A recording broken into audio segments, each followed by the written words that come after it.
Hello, everyone. It's Father Bob Gross. It is September 30th, 2018. It's 12:18 on Sunday, the 26th Sunday in Ordinary Time. Wanted to share with you my thoughts about the readings for the weekend, the homily I shared with folks, and I hope it helps you in your walk with the Lord like usual. One of my favorite novelists is Graham Greene. He was a British author. I think he was British. Yeah, who wrote many famous novels in the early 20th century. Some of the things he's written is The Power and the Glory, The Third Man, several short story collections, but one of his more famous novels is The End of the Affair. I really recommend it. It's not that thick, and it's a wonderful story. Graham Greene was a Catholic and had an interesting life, and it's kind of autobiographical, the novel that he wrote, The End of the Affair. But I want to give you the Cliff Note versions because I think it can really help us understand the gospel. So, The End of the Affair is about a story about a woman by the name of Sarah Miles. And she is married to a British civil servant who is going up the chain and really going up the way. So you would call her an affluent English woman. It was set in the early 1940s, right when World War II was beginning. And the marriage was not the best for Sarah and her husband.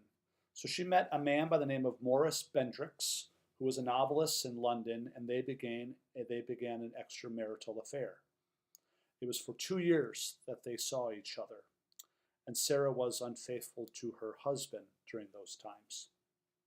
During that same time was the Battle of London and the bombing raids from the Germans during World War II. And one time when they were having a gathering together, the bomb siren went off. And the bomb siren went off, and they probably should have gone to the bomb shelter. And Maurice Bendrix checked to see if it was safe to go down to the bomb shelter. And while he was checking, a bomb hit the building and blew up and threw Maurice down the stairs and to be badly injured. And Sarah sprang up and ran down to see and to check on Bendrix, and she could not wake him up. Could not wake him up. Shook him, called out his name, and she thought he was dead. So she ran up to her room, kneeled by the bed, and made this prayer. Lord, I do not believe in you, but if you do exist, please bring Maurice back to life. He is the man that I have loved the most in my life.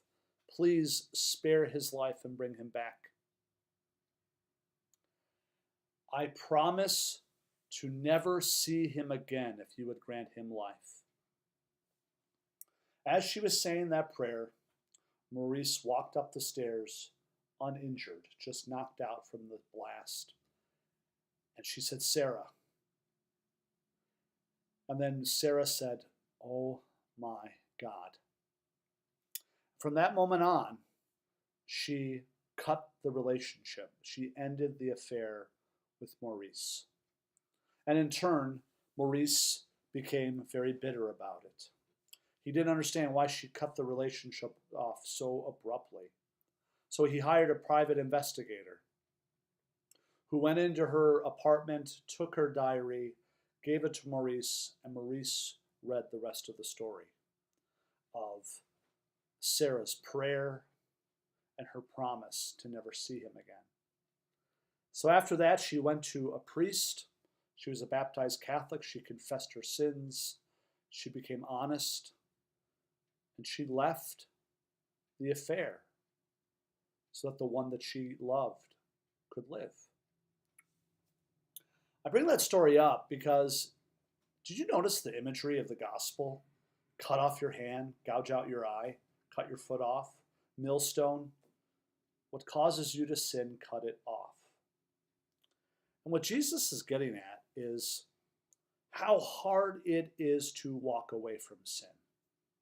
That sometimes we have to take drastic measures to get sin out of our lives, like cutting off your hand, like gouging out your eye, so that you could walk away from sin, say no to sin, so that you can be open and say yes to God. In other words, Jesus is getting at the dynamic that we flirt with sin. We make little concessions to sin until sin takes us over. And what Jesus is saying is, no, stop the wrong you are doing. Stop it immediately. End it. And turn around. And turn to God and His grace and His forgiveness. You cannot change yourself. But the first step you have to do is to stop. To stop the path of darkness that sin opens before us. But it's hard. You have to take drastic steps sometimes. And I have an example that I struggle with. I've shared with this often. I'm a diabetic. I have to take insulin. My body doesn't absorb the sugar of food like normal bodies do.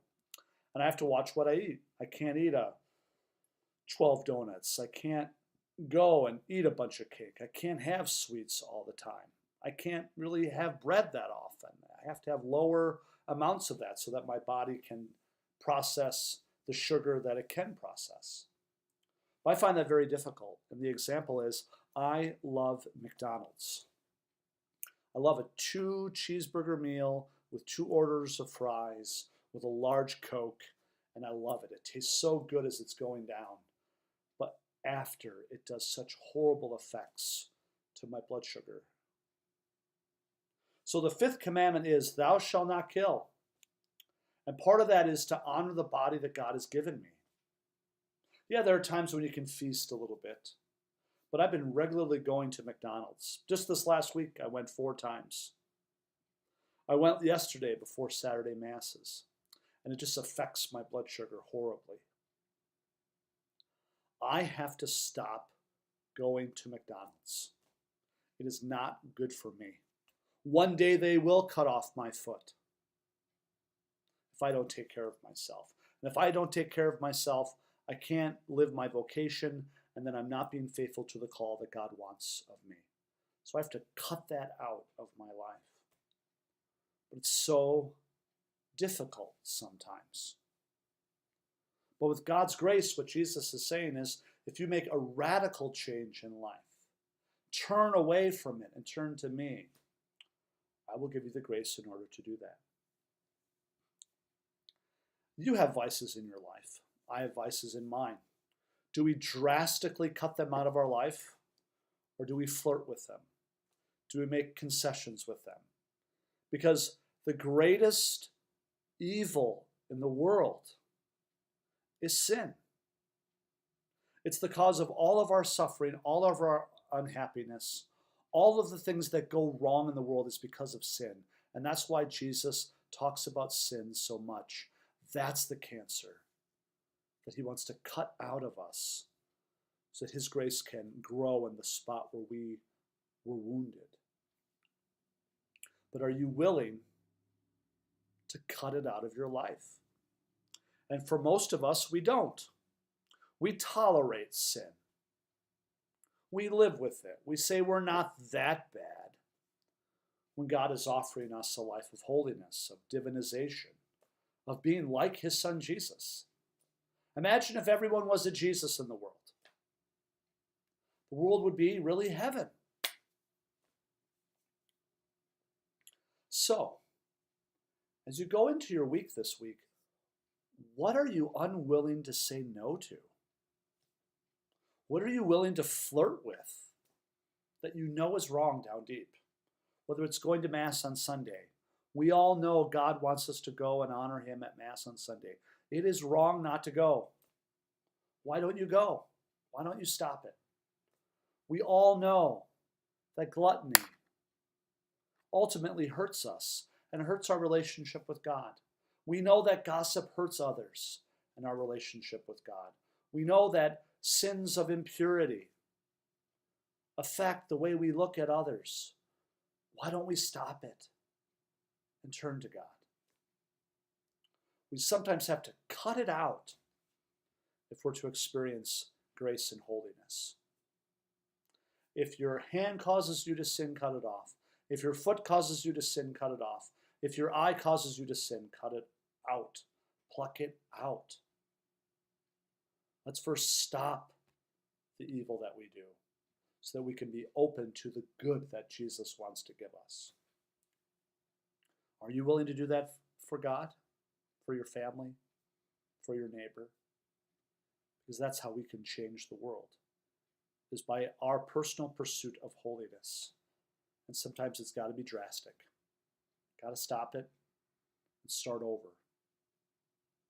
That's why the sacrament of confession is so essential to the spiritual life.